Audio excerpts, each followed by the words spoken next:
Hola, buen día a todos. ¿Qué tal? Vamos a seguir con este curso de aspectos prácticos de reumatología infantil.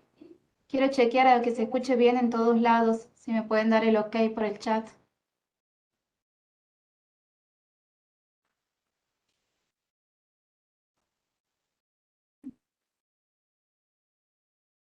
Bueno, empezamos, ¿sí? En esta oportunidad nos reúne, digamos, para hablar un poco sobre fiebre reumática y artritis reactiva postestreptocócica. Seguir. Aquí dejo bibliografía recomendada por si quieren leer sobre el tema después. Vamos a empezar hablando sobre un caso clínico, ¿sí? Este es un paciente masculino de 10 años que consulta por fiebre de 38,5, lo que decían los padres, ¿sí? Dolor y tumefacción en el tobillo derecho, con impotencia funcional, dificultad para la marcha, de 24 horas de evolución. Consulta en la guardia y cuando lo ven los pediatras lo internan, ¿sí? Este es un paciente que generalmente les va a llegar muchas veces a la consulta, por eso quiero que antes de empezar la clase les quede grabado este caso. Posteriormente, este paciente, 2 días después de su ingreso, ¿sí? Presenta artritis en una muñeca, después la rodilla derecha, en el tercer y cuarto dedo de la mano izquierda, que desaparecen a los 3 días del ingreso y posteriormente inicia en todos los dedos de la mano y en el piecito izquierdo. Como antecedente, la madre niega que haya tenido algún traumatismo previo, ¿sí? Lo que sí recuerda es que tuvo una faringitis y fiebre hace 2 semanas, que no había consultado con el médico, ¿sí? Y que había cedido sola, digamos, la infección. Cuando le hacen un laboratorio, cuando se interna, ¿sí? Lo que presentaba el paciente era leucocitosis, ¿sí? Aumento de los glóbulos blancos con un ASTO de 800. Le piden PCR y BCG que estaban elevados, ¿sí? Un FAM que le piden también y le da positivo, ¿sí? Le realizan cultivos, hemocultivos y urocultivos negativos y le realizan un exudado de fauces por ese antecedente de faringitis que da negativo, ¿sí? Ahora vamos a empezar con la clase, ¿sí? Y quiero que les quede grabado este caso clínico, que como les digo, es un paciente que por ahí es muy frecuente que llegue a la consulta de esta forma, ¿sí? Con una artritis, digamos, o poliartritis, ¿sí?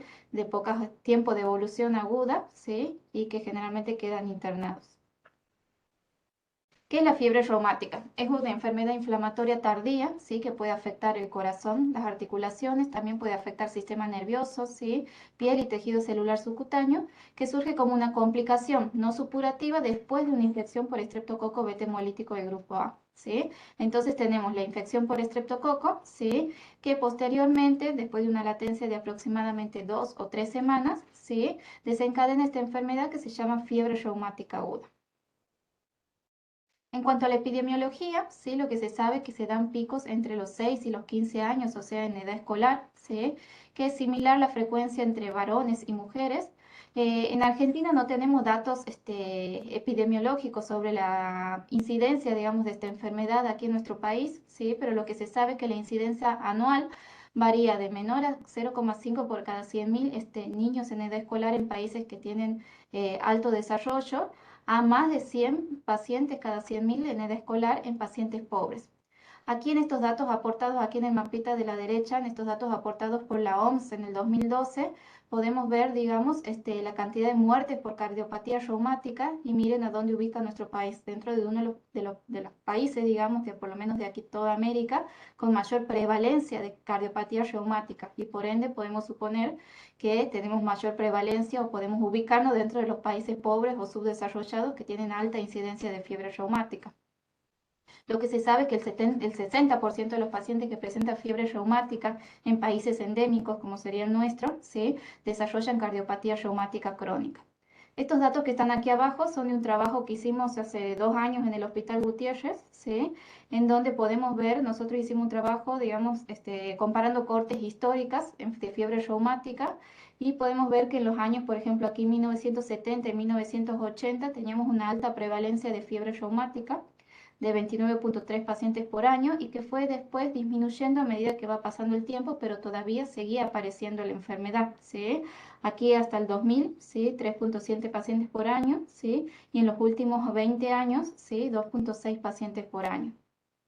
Y aquí en este otro cuadrito de aquí de la derecha podemos ver de los últimos 20 años, ¿sí? Cómo fue disminuyendo la prevalencia hasta, no sé, del 2018 hasta el 2020, menor cantidad de pacientes. Esto puede hablar, digamos, también de la mayor conocimiento, digamos, por parte de los pediatras de esta enfermedad, ¿sí? Y por ende de un tratamiento más precoz o de una buena prevención primaria. En cuanto a la fisiopatogenia, ¿sí? Decimos que hay un paciente, no todos los pacientes que tienen una angina por estreptococo van a desarrollar fiebre reumática, ¿sí? Entonces se dice que hay una predisposición genética, ¿sí? Que lleva, cuando el paciente se pone en contacto con el bichito del estreptococo beta hemolítico del grupo A, ¿sí? Se produce una reacción inflamatoria en la cual hay anticuerpos contra el antígeno o los diferentes antígenos del estreptococo, ¿sí? Generando lo que es una reacción cruzada con diferentes tejidos, ¿sí? Entonces afecta las articulaciones, puede afectar el corazón, ¿sí? Y puede afectar también el cerebro. En cuanto a la clínica, ¿sí? Las manifestaciones más frecuentes de encontrar y en las que hay que prestar más atención es a la artritis y la carditis, ¿sí?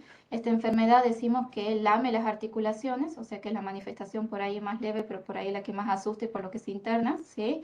Pero muerde el corazón, que el corazón, digamos, la carditis es lo que marca después el pronóstico de la enfermedad, ¿sí? El 70% de los pacientes pueden presentar artritis o debutar con artritis, que es la más común, ¿sí? Pero como decimos, la menos específica, porque artritis pueden ser por múltiples causas, ¿sí?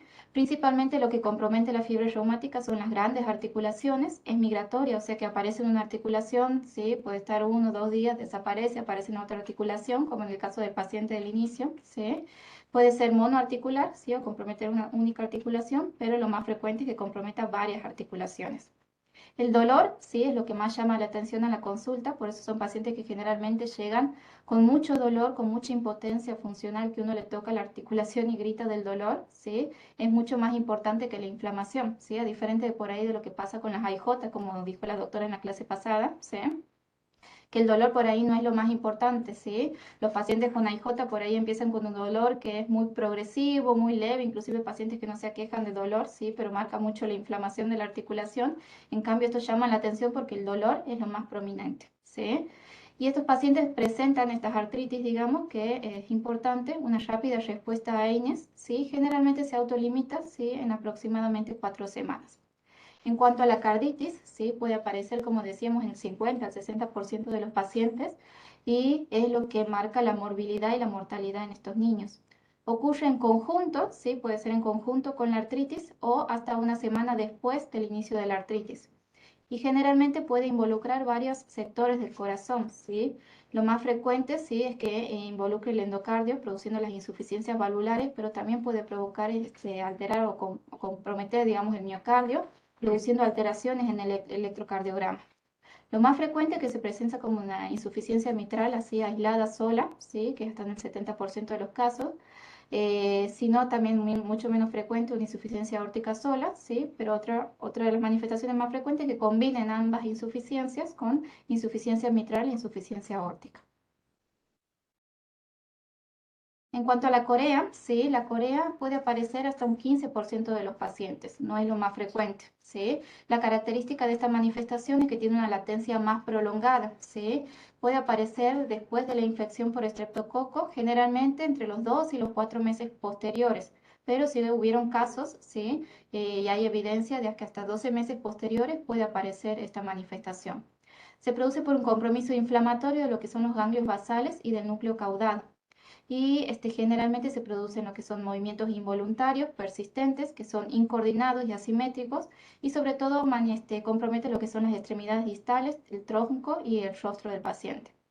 La mayoría de las veces se manifiesta como una hemicorea, ¿sí? Derecha o izquierda, en el 20 al 35% de los casos, ¿sí? Y hay que tener en cuenta esta manifestación, ¿sí? Que se llama PANDAS o trastorno neuropsiquiátrico asociado a infección estreptocócica, ¿sí? Que es un trastorno obsesivo compulsivo, se manifiesta de esta forma, digamos, son niños que de forma aguda empiezan con trastornos obsesivos compulsivos, con TDAH, ¿sí? Agresividad, a veces con tics muy frecuentes, ¿sí?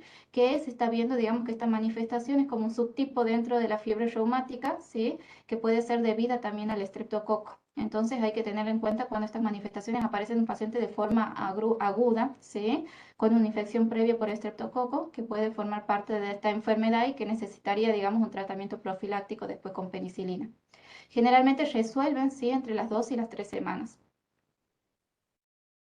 Como decíamos, como estos tienen una latencia mucho más prolongada, generalmente no se suele encontrar asociación temporal entre la infección por el estreptococo y la aparición de síntomas. O sea que es difícil por ahí con el exudado o con las pruebas de asto encontrar, ¿sí?, o confirmar la infección por estreptococo.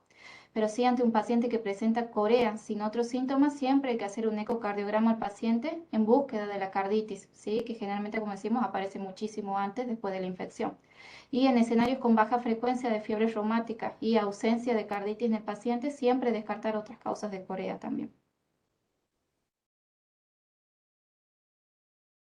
Dentro de las manifestaciones en piel y tejido subcutáneo tenemos que son muchísimo menos frecuentes y sobre todo menos frecuentes en pediatría, ¿sí? El eritema marginatum, que se da en menos del 5% de los pacientes, que es un sarpullido, como se ve ahí en la imagen, pruriginoso, ¿sí?, serpinginoso con bordes eritematosos, que generalmente afecta lo que es el tronco y la región proximal de las extremidades. Y los nódulos subcutáneos, ¿sí?, que es muy raro de ver en pediatría, ¿sí?, que generalmente son nódulos blandos, móviles, que se encuentran en las superficies extensoras de las articulaciones, en los codos, las rodillas, los tobillos, ¿sí?, que hay que buscarlos igualmente. Jones hicieron unos criterios de clasificación que nos permitía, digamos, como llegar al diagnóstico de esta enfermedad, ¿sí?, en 1944, que después fueron modificados en 1992, que consta por un lado de una serie de criterios mayores, en este caso la carditis, la presencia de poliartritis, la presencia de corea, eritema marginado o nódulos subcutáneos son los criterios mayores. Y por otro lado, los criterios menores, sí, incluía lo que es la fiebre mayor a 39 grados, la presencia de poliartralgias. Cuando hablamos de poli, siempre aquí en reumatología, acuérdense cuando compromete más de 5 articulaciones, ¿sí? Aumento de la BCG o de la PCR por arriba del valor normal indicado por el laboratorio y un electrocardiograma con un PR prolongado. Siempre con evidencia de la infección por estreptococo, que ya vamos a ver cómo se evidencia, ¿sí?, y la presencia o de dos criterios mayores o de un criterio mayor más dos menores, se llegaba al diagnóstico de fiebre reumática aguda. Bien, como decíamos, el criterio que es indispensable, ¿sí?, es confirmar la infección pasada por estreptococo, ¿sí? Cómo se evidencia, digamos, esta infección? ¿Sí? Lo que dicen las publicaciones, las recomendaciones de la Asociación Americana del Corazón, ¿sí?, es que se puede confirmar de diferentes formas. Por un lado, el aumento de los títulos, ¿sí?, de los anticuerpos antiestreptolicina O, el famoso ASTO o ASLO, ¿sí?, que se hace en casi todos los hospitales, ¿sí? O también hay otros anticuerpos, ¿sí?, estreptocócicos, por ejemplo, aquí como se ve en la tablita, ¿sí?, por ahí el que más se dosa o que se puede dosar en algunos hospitales, el DNase, ¿sí?, el DNase-B, que va dirigido contra el anti-DNase del estreptococo, ¿sí? El aumento de los títulos de estos anticuerpos, ¿sí?, un aumento, como dice ahí, un aumento del título es una mejor evidencia que un valor aislado. Siempre acuérdense, un valor aislado de ASTO no sirve de nada, ¿sí? Siempre hay que ver el aumento del título, ¿sí? Sirve como para confirmar infección precedente. O si no, un cultivo de Fauci positivo, ¿sí?, o una prueba rápida de antígeno positivo en un niño cuya presentación clínica sugiere, digamos, una alta probabilidad de faringitis. Hay excepciones a esto, como decíamos, ¿sí?, por ejemplo en la corea, ¿sí?, que aparece con mucho tiempo posterior, digamos, de latencia después de la infección. Es muy frecuente no poder confirmar esta infección por estreptococo, ¿sí?, y en algunos pacientes que llegan ya con carditis reumática crónica, ¿sí?, son pacientes que creemos que tuvieron carditis, digamos, hace mucho tiempo, ¿sí?, llegan con complicaciones posteriores. Obviamente en estos pacientes ya también es difícil confirmar la infección por estreptococo. Aquí en esta curvita lo que podemos ver es cómo se eleva el título de ASTO, ¿sí? Después de la infección, como decimos, una semana posteriormente de esto, ¿sí?, aproximadamente después de la infección, 4 o 5 semanas recién empiezan a aumentar los títulos de ASTO y después van disminuyendo progresivamente. Entonces, cuando hay una infección reciente, para confirmar infección reciente por estreptococo, ¿sí?, lo que hay que hacer siempre son muestras seriadas de ASTO, ¿sí?, como para ver, porque por ahí uno lo encuentra, digamos, un valor normal, que uno dice es normal, pero posteriormente se eleva, ¿sí? Depende de cuánto tiempo pasó después de la infección, que no muchas veces es muy fácil, digamos, sacar del interrogatorio cuánto tiempo antes fue la infección por estreptococo o la faringitis en el niño, ¿sí?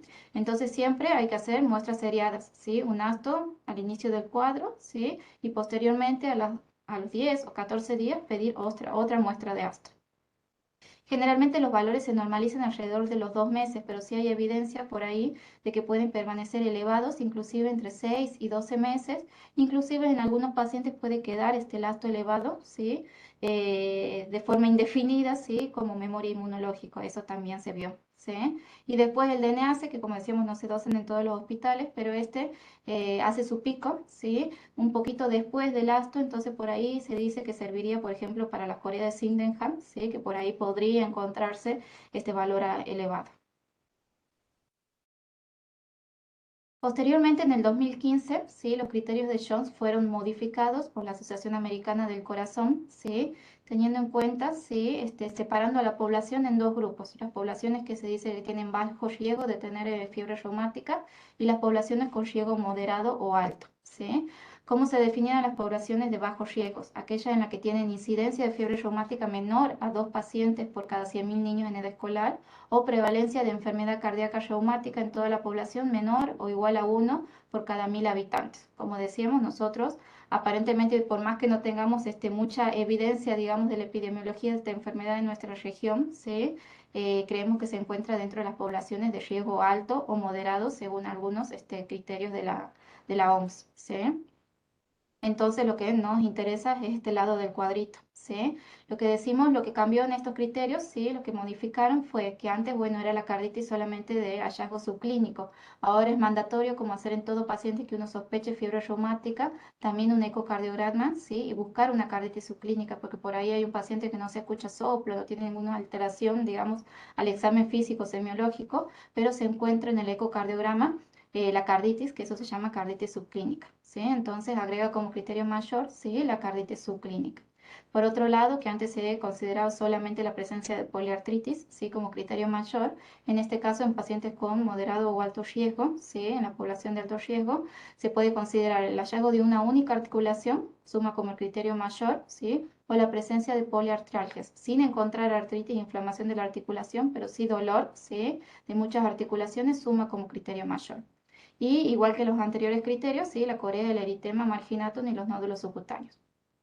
Y en cuanto a los criterios menores, lo que cambió, ¿sí? Es que no solamente considera las poliartralgias de muchas articulaciones como criterio menor, sino también el dolor de una única articulación. La fiebre se aumentó un poquito, ¿sí? De 38 a 38,5, como para dar mayor especificidad y sensibilidad a estos criterios. Y la eritrosedimentación y la PCR pusieron puntos de corte, ¿sí? Mayor a 60 el eritro y PCR mayor a 3. Y después el intervalo PR prolongado, que ya estaba en los criterios anteriores. Como decíamos anteriormente, el ecocardiograma Doppler debe realizarse en todos los pacientes confirmados de fiebre reumática, ¿sí? O también en pacientes en los que se tenga sospecha de fiebre reumática, inclusive si no se documentó carditis, ¿sí? Anteriormente es razonable, digamos, hacer ecocardiograma Doppler en serie. Se debe realizar aquí, dice también, ecocardiograma Doppler para evaluar la presencia de carditis en ausencia de hallazgos ocultatorios, como decíamos, particularmente en poblaciones de moderado o alto riesgo, que sería la nuestra, ¿sí? Cuando se sigue considerando que por clínica este paciente puede tener una fiebre reumática. Y los hallazgos ecocardiográficos que no son consistentes con carditis deben excluir este diagnóstico en pacientes que presentan un soplo, ¿sí? En cuanto al tratamiento y la profilaxis. Por un lado tenemos lo que es la prevención primaria, ¿sí? La prevención primaria, ¿qué es lo que hace? Es el tratamiento, digamos, de lo que es la infección por estreptococo en el paciente que se presenta con una angina estreptocócica, ¿sí? Que es lo que permite evitar, ¿sí? O prevenir lo que es la aparición de la fiebre reumática. Y por otro lado, ¿sí? Tenemos la prevención secundaria, que es posterior a que un paciente presenta fiebre reumática, ¿sí? Prevenir lo que son las recaídas, ¿sí? O las recurrencias de la fiebre reumática, reducir el riesgo de infecciones por estreptococo. También sirve, por otro lado, ¿sí? Para proteger, si un paciente presenta cardiopatía reumática, ¿sí? Prevenir el empeoramiento de esta enfermedad, ¿sí? O, como decíamos, prevenir, digamos, la aparición de daño cardíaco. Aquí podemos ver los tratamientos que se usan más frecuentes, digamos, para prevención primaria y secundaria, que seguramente ya lo saben, ¿sí? El tratamiento de elección siempre es la penicilina, ¿sí? La penicilina la tenemos en la prevención primaria, o sea, cuando un paciente se presenta con angina, ¿sí? Y uno le hace el exudado y da positivo a estreptococo, ¿sí? El tratamiento de elección es, por un lado, o con la penicilina bioral, ¿sí? O con la penicilina G-benzatínica. No en todos lados tienen penicilina, entonces también se puede usar la amoxicilina, que es lo que más frecuentemente se encuentra, digamos, en la farmacia de los hospitales, ¿sí? Por un lado, la penicilina B-potásica, ¿sí? La penicilina oral, ¿sí? Se puede dar en dosis de, cuando pesa menor a 27 kilos, 250, 2 o 3 veces al día, ¿sí? O en mayores de 27 kilos, adolescentes o adultos, 500 miligramos 2 a 3 veces al día y siempre por 10 días. Es muy difícil a veces que los pacientes cumplan con todo el tratamiento, entonces directamente, ¿sí? Lo que se recomienda es poner, digamos, la penicilina intramuscular, ¿sí? Que en dosis menor a 27 kilos, 600.000 unidades, y mayor a 27 kilos, 1.200.000 unidades por única vez. Y obviamente siempre las alternativas para pacientes que son alérgicos a la penicilina o en los que se puede usar penicilina por algún motivo. Y en cuanto a la prevención secundaria, o sea, una vez que el paciente hace una fiebre reumática, ¿sí? El tratamiento es con penicilina G-benzatínica, el de primera elección, ¿sí? Que se hace 600.000 unidades, ¿sí? En pacientes menores a 27 kilos y 1.200.000 unidades en pacientes mayores a 27 kilos, que ya vamos a ver, aquí dice cada 4 semanas, pero hay excepciones, ¿sí? Y obviamente las alternativas. Cada cuánto se hace y hasta cuándo se hace el tratamiento de esta profilaxis secundaria una vez que el paciente tuvo, digamos, fiebre reumática.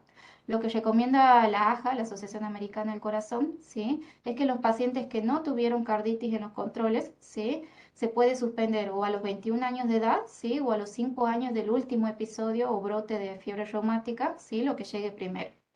Después, en los pacientes que presentan carditis, sí, o se suspende a los 21 años o por lo menos hay que esperar 10 años desde el último brote.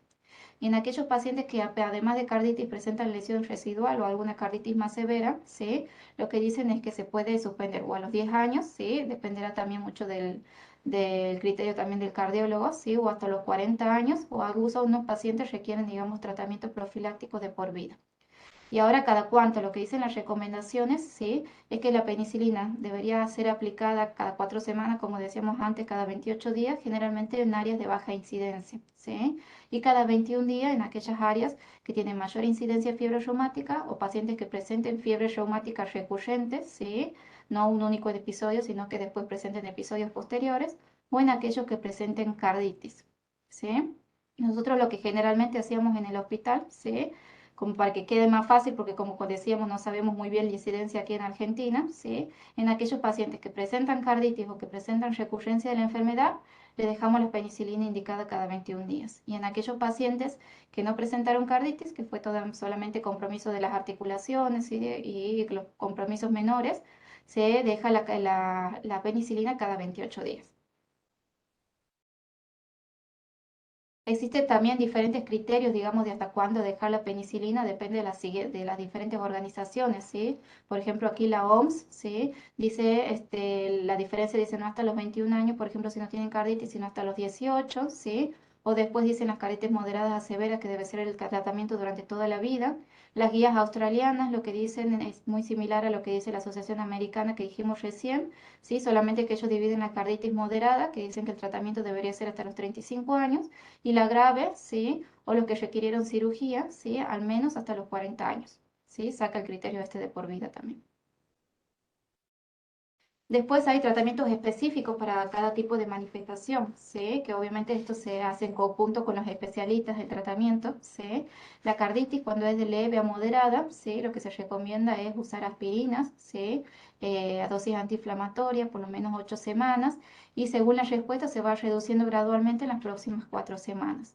Y en aquellos pacientes que presentan carditis severa o insuficiencia cardíaca o pancarditis, ¿sí? Recomiendan tratamiento con corticoides, por lo menos a 2 miligramos por kilo día, 2 semanas, y después obviamente se va reduciendo en cola de ratón en las próximas 2 o 3 semanas. En cuanto al tratamiento de la artritis, lo que más utilizamos, ¿sí? Son las AINES, que decíamos aproximadamente se autolimitan, ¿sí? En las próximas 4 semanas, ¿sí? Pero por lo menos inicialmente, en los primeros 7 a 10 días, se puede usar lo más frecuente que utilizamos. Antes se usaba mucho la aspirina, que ahora ya no lo usamos mucho, ¿sí? Pero sí, el ibuprofeno o el naproxeno son los tratamientos de primera elección.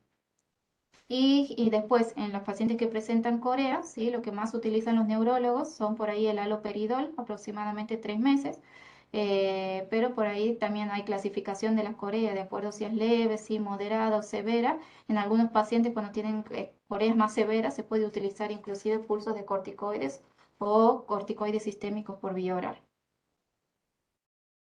¿Qué es la recurrencia de la fiebre reumática? ¿Sí? Estos nuevos criterios de la Asociación Americana lo que hace es que clasifican, digamos, a la fiebre recurrente, ¿sí? Cuando hay la presencia de dos criterios mayores, un mayor y dos menores, como teníamos en los criterios clásicos de fiebre reumática, ¿sí? Pero agrega, ¿sí? Que en pacientes que ya tuvieron una fiebre reumática anterior, ¿sí? La presencia posteriormente de solamente tres criterios menores pueden llevar al diagnóstico de una recurrencia de la fiebre reumática, ¿sí?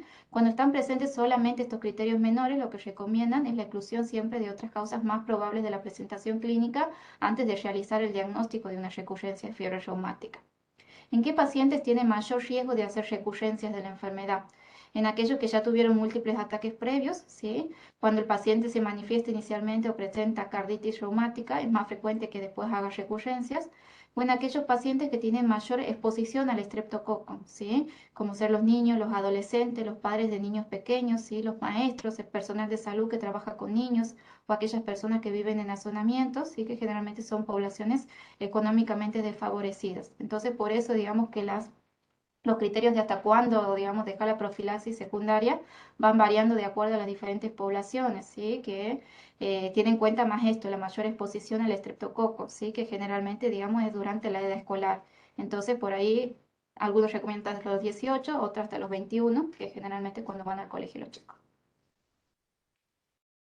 Después hay otra definición, ¿sí? En estos nuevos criterios que se llama fiebre reumática posible, que se define cuando es algún paciente, ¿sí? Que no cumple con todos los criterios de Jones actualizados, pero el médico continúa con alta sospecha de fiebre reumática, especialmente cuando son zonas de alta incidencia, digamos, de esta enfermedad y lugares en los que no se cuenta con un laboratorio, ¿sí? Hay lugares en los que no hay para hacer ASTO, en los que no hay para hacer exudado de fauces, ¿sí? O en los que no hay una historia confiable, digamos que, por ejemplo, no sé, los padres no son confiables en la historia que cuentan, genera dudas si hubo o no hubo, o hubo anteriormente, digamos, una faringitis, ¿sí? Entonces, cuando exista la incertidumbre diagnóstica, lo que se considera o sugieren es considerar por lo menos 12 meses de profilaxis secundaria, ¿sí? Seguido siempre de una reevaluación clínica y un ecocardiograma, ¿sí? Como para terminar de hacer el diagnóstico.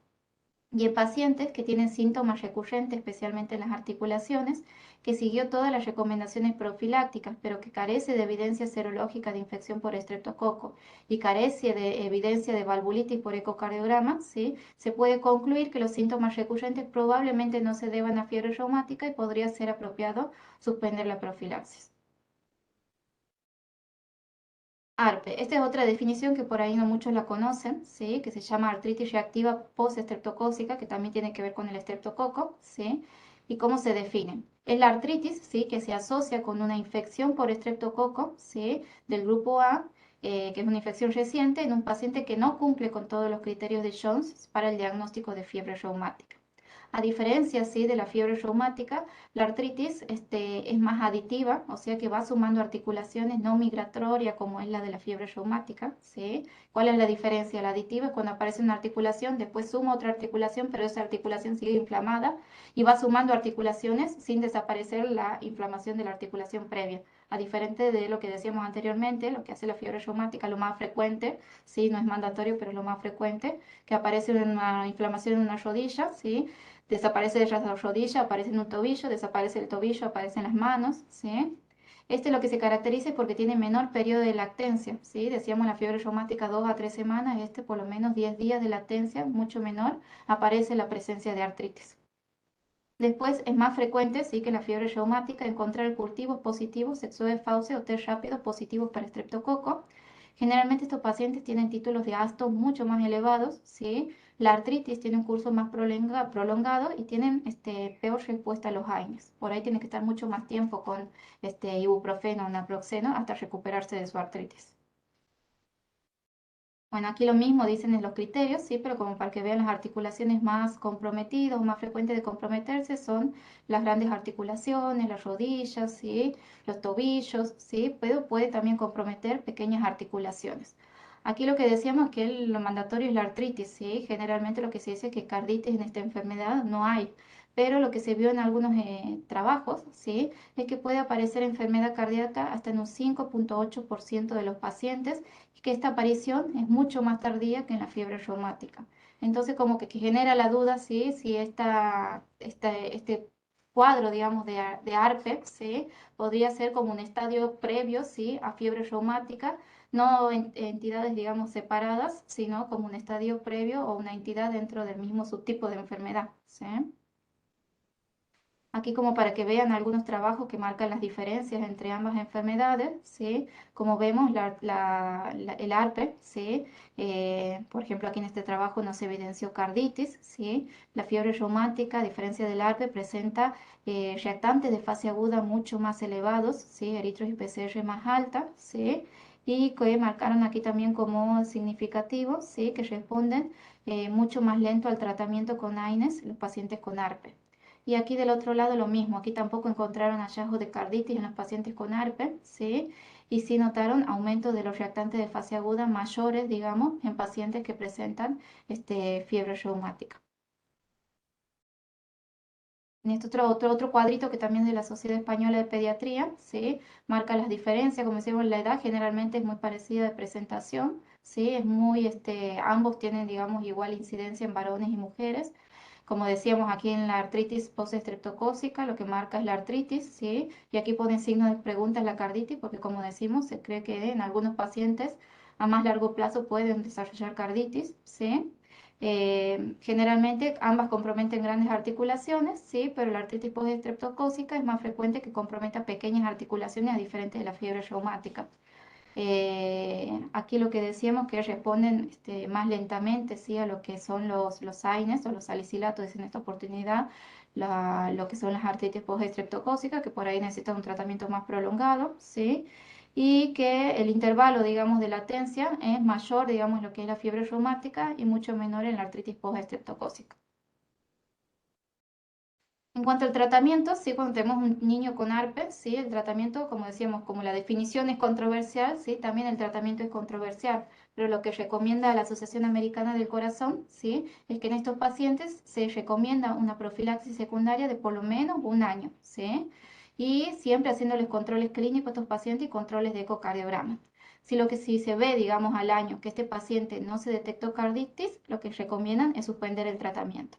Ahora, si se detecta carditis en el seguimiento, sí, lo que recomiendan es continuar con la profilaxis según las recomendaciones para fiebre reumática que ya vimos anteriormente. Para continuar con el caso clínico, sí, teníamos este paciente con una poliartritis que se internó con estos laboratorios con reactantes de fase aguda elevados, sí. Posteriormente, al séptimo día de internación, el paciente persistía con fiebre, con artralgias, artritis en algunas articulaciones, ¿sí?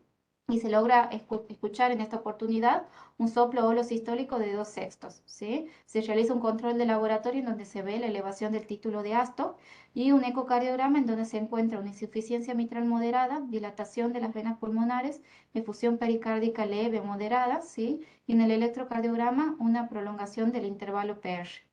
Entonces, como vemos aquí, cumple este paciente con todos los criterios para fiebre reumática, ¿sí? Como conclusiones para que les quede, ¿sí? Cuando siempre es importante, ¿sí? Tener en cuenta que hoy en día, ¿sí? Por más que parezca una, no sé, una enfermedad del pasado que ya no existe, la fiebre reumática sigue existiendo y hay que sospecharla, ¿sí? Sospecharla más que nada en qué paciente, en pacientes que se presentan, digamos, a la consulta con poliartritis o monoartritis o poliartralgias, como decíamos, de forma aguda, ¿sí? Que presentan fiebre sin ningún otro foco, ¿sí? O que presentan laboratorios con reactantes de fase aguda o en aquellos pacientes que se presentan con corea sin ninguna otra explicación, ¿sí? Y sobre todo si el padre refiere haber tenido antecedentes de una infección respiratoria alta unas semanas previas, ¿sí? Y ante la sospecha, siempre uno sospecha fiebre reumática, por más que no le quede claro, ¿sí? Si es o no es ante la clínica, siempre pedir un ecocardiograma, ¿sí? Y buscar siempre la infección por estreptococo, como decíamos, no sirve una muestra aislada de asto, una única muestra aislada no sirve, siempre tienen que hacer una curva de asto separada por lo menos de 10 días, ¿sí? Y realizar exudado de Fauci. No siempre se puede encontrar, digamos, positivo, como decíamos, en fiebre reumática, pero puede encontrar si sirve para el diagnóstico y sirve para el seguimiento, ¿sí? Ante la sospecha siempre de un paciente, ¿sí? Que presenta toda la clínica de fiebre reumática o que le genere duda, siempre consultar con el reumatólogo infantil, ¿sí? Para poder iniciar un tratamiento precoz y así evitar futuras complicaciones cardíacas, que es lo que marca, digamos, la morbimortalidad de estos niños. Sin nada más, bueno, les doy gracias por su atención y si tienen alguna pregunta, obviamente aquí atenta.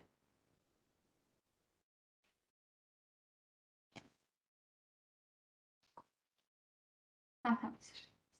Hay un link en el chat, ¿sí? Para que se registren, para que registren la inscripción al curso.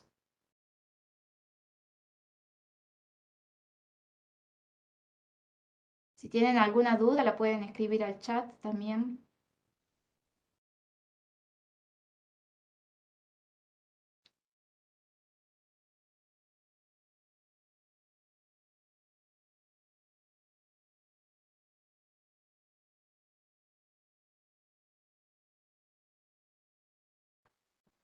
¿Sí?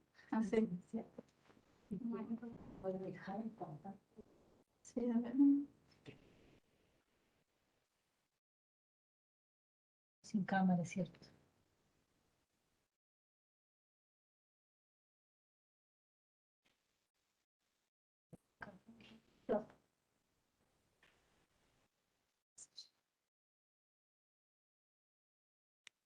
Perfecto, si quedó todo claro, igualmente les recuerden que las clases quedan todas grabadas por si quieren escucharla de vuelta o que les genera alguna duda o algo, siempre a su disposición. Y bueno, nos vemos el mes que viene, ¿sí? Para terminar con el curso de por lo menos este año, ¿sí?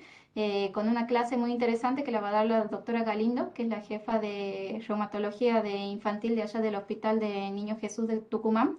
Así que vamos a estar avisando sobre el día de la charla y los horarios para que estén atentos y los esperamos ahí para terminar con este curso de charlas de reumatología.